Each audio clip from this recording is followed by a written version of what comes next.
देश दुनिया की तमाम बड़ी खबरों को देखने के लिए हमारे चैनल को सब्सक्राइब करें और बेल आइकन को दबाएं ताकि सबसे बड़ी खबर सबसे पहले आप तक पहुंच सके। आइए आपको दिखाते हैं इस वक्त की सबसे बड़ी खबर। असदुद्दीन ओवैसी की प्रेस कॉन्फ्रेंस में बोले कि क्या नेतन्याहू ने ईरान और इजराइल के हमले से पहले पीएम मोदी के दौरे पर क्यों सवाल उठ रहे हैं। आइए आपको दिखाते हैं ये खास रिपोर्ट। था तो फिर वजीर आजम को चाहिए था कि वो फौरन, प्रधानमंत्री को चाहिए था कि फौरन अपना इजराइल का दौरा खत्म करके देश को वापस आ। क्या नेतन्याहू ने उनको ये बताया था कि इजराइल ईरान पर हमला करने वाला है? इजराइल का दौरा करने के लिए अगर वजीर आजम का एयरक्राफ्ट मीडियर में होता और इस तरह का हमला होता तो फिर इसका जिम्मेदार कौन होते?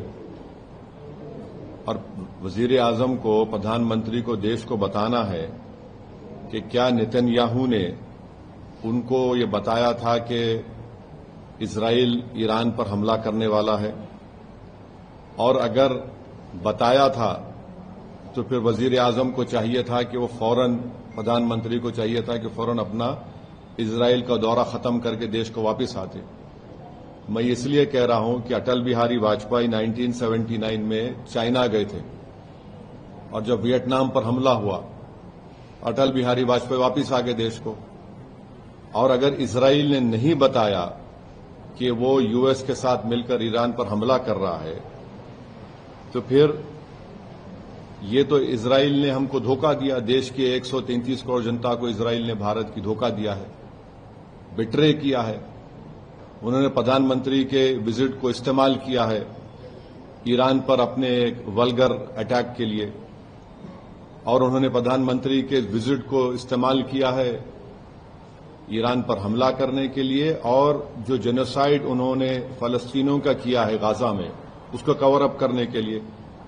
और तीसरा, उसमें मैसेज ये जाएगा कि भारत ईरान के साथ नहीं खड़ा है, भारत इजराइल के साथ खड़ा है। और भारत को क्या हासिल हो रहा है इस हमले से, बताइए? कुछ फायदा हुआ भारत को इस हमले से? छठी बात यह है कि 10 मिलियन भारत के नागरिक गल्फ कंट्रीज में रहते हैं। 10 मिलियन उस देश के आम नागरिक पर क्या मैसेज जाएगा कि प्रधानमंत्री मोदी के विजिट के खत्म होने के फौरन बाद इजराइल ने ईरान पर हमला किया। अब आप देखिए, बहरीन में हमला हो गया, कतर में हमला हो गया, सऊदी अरेबिया पे हमला हो सकता है। तो ये वहां की जनता को हम क्या पैगाम दे रहे हैं? हम तो हमेशा न्यूट्रल थे।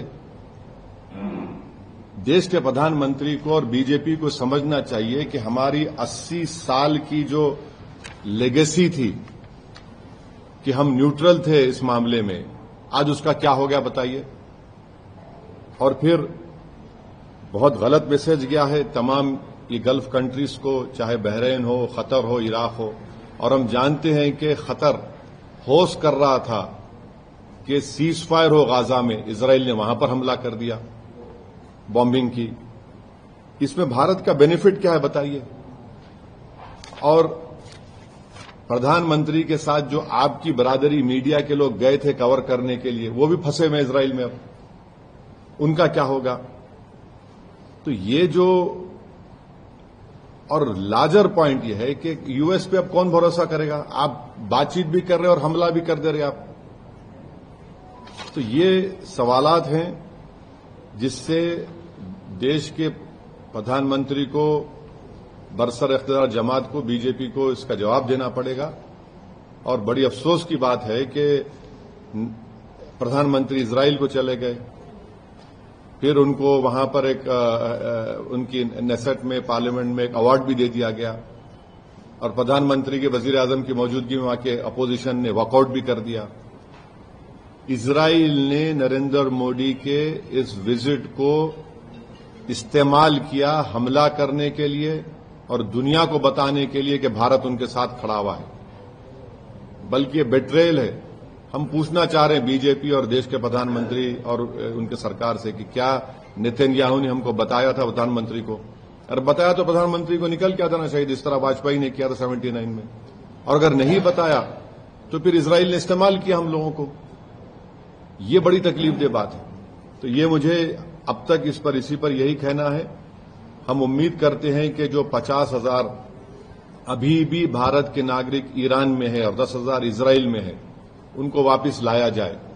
सिर्फ एडवाइजर इशू कर दिया आप बताइए, प्रधानमंत्री गए हैं वहां, 10,000 अभी भारत के नागरिक इजराइल में है, 50,000 अभी ईरान में है, 10 मिलियन पूरे जीसीसी कंट्रीज में है। किसको नुकसान होगा बताइए इससे?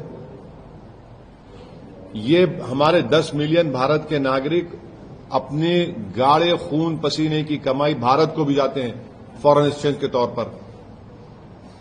नेशनल इंटरेस्ट क्या सर्व हमारा बताइए प्रधानमंत्री के जाने के बाद? ये हमारे सवालात हैं। Thank you very much.